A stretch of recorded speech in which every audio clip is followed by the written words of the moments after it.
We need to be focusing on winning football games right now and nothing else. The club are supposed to take care of the contracts. The club are supposed to take care of the transfer business, the succession planning, all this kind of stuff. Immediately now, those people are in managerial search mode, sporting director search mode, and not renewing Trent, renewing Verge, renewing Mo. Yeah, it's a distraction, and nobody's going to tell me otherwise. And if it was any other manager except Jurgen Klopp, I feel like I'd be far more aggressive in this situation. But I want to give Jurgen the respect he deserves because I love the man. If Virgil leaves because of Klopp, I'll lose a lot of respect for him, said Oliver. Sorry, still choking on that. If Virgil doesn't extend, I'm not going to lie, I'll be very angry about it. He's the club captain. He's just been given the club captaincy.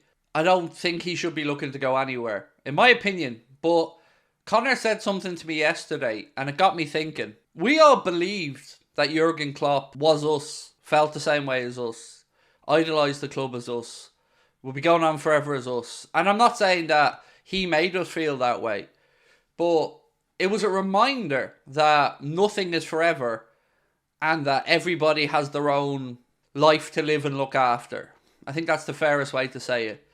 So if Jurgen can drop that bombshell mid-season when he's contracted to 2026, it makes me question everything about loyalty. Because I've said to you guys many times, sell Salah, do this, do that, do this, do that. And people have, lived in sentimentality bubbles, and that's not the way the real world is in this situation. It's ruthless, and you don't get to be a manager like Klopp or a player like Verge or Trent or Mo or whoever without, one, looking after your own interests, two, making the best career moves possible for yourself. And we as fans can get caught up in the narrative surrounding these situations and can be made feel a certain way for or against players by the way they're highlighted, described, written about.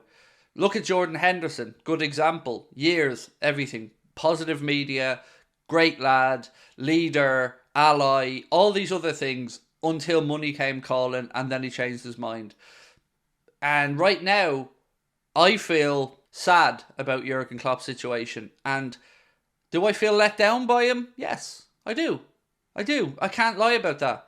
I respect his decision to look after his health and to need a break. I understand it. But I also know he signed a contract. And that contract was to give stability to us, to the players, to the coaching staff, to the owners. And he's breaking that contract. Again, understandably. I understand that the man is exhausted. I'm not trying to say he isn't. But I'm just trying to remind people that sometimes loyalty is a one-way street. And that we, when I say sell Mohamed Salah because it makes business sense, I'm able to remove that sentimentality in life because of how I'm hardwired. It's got nothing to do with like me as a better person than anybody else. It's just the way I am as a guy. So I hope, if nothing else from this, people start to realise that a lot of this shit is lies and just it worked for now. But sometimes these guys aren't as in love with us as we are as with them. And they'll have no problem making the right decision for them, which is why I often say we should have no problem making the right decision for the football club. And in my opinion, the right decision for the football club has always been to sell Mohamed Salah this summer because it makes sense financially.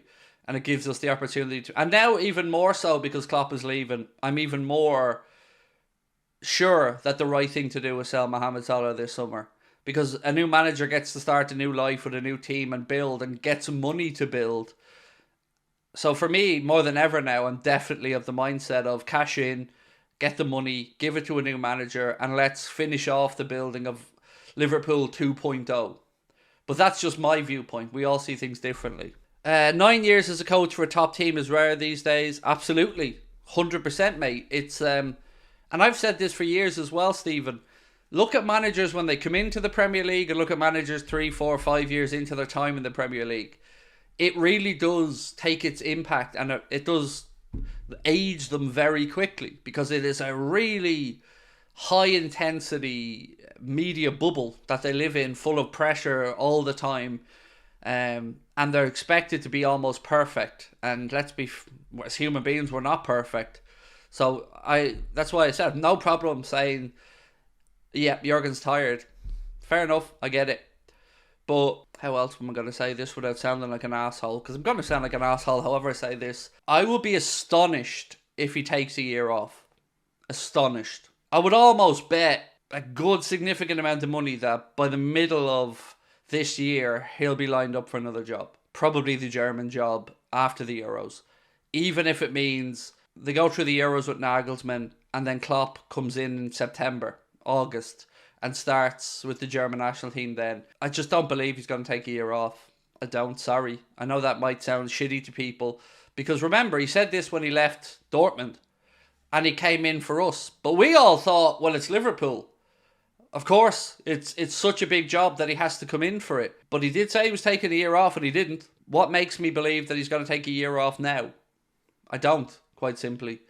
But I would also understand it if he took the German job. And I'd be far more okay with him taking the German job because it's less day to day. It's in his, his home country. Tremendous accolade to manage your national team. So I get it. I'd understand it. If he did a club job, if he took a club job halfway through the year, I'd be far more angry about it, in all honesty. But there's a lot of stuff about this I personally don't believe. And the year break is one of them things I don't believe. I get the feeling that the press conference the whole situation was pushed forward because perhaps there was a leak somewhere. Or, maybe just got to the point where Jurgen just didn't want to walk around with this secret anymore. Maybe he felt like he wasn't being fair to the players and the staff, and maybe he just wanted to get it off his chest so it wasn't playing on his mind. It's totally understandable. For me, though, it just feels like, you remember when we had that 11-day break where we didn't play a game and we were in our little winter break? I felt like that probably would have been the time to do this and let everybody have a bit more time to sit on it before we go into a run of games. Because now we've just come off the FA Cup victory over Norwich. Now we're into a week where we need our full focus. Chelsea at home, Arsenal away is a big week in the league. So we need to stay focused 100% on that. And we get up today and I'm not reading about how we're going to beat Chelsea. I'm not reading about what players will play, what way we think we're going to line up. I'm reading about our captain maybe leaving, our manager definitely leaving, other clubs already linking themselves to our manager. And that's my point in all of this is, it's another big distraction. We don't need distractions. We need focus. We need a siege mentality. We need to win.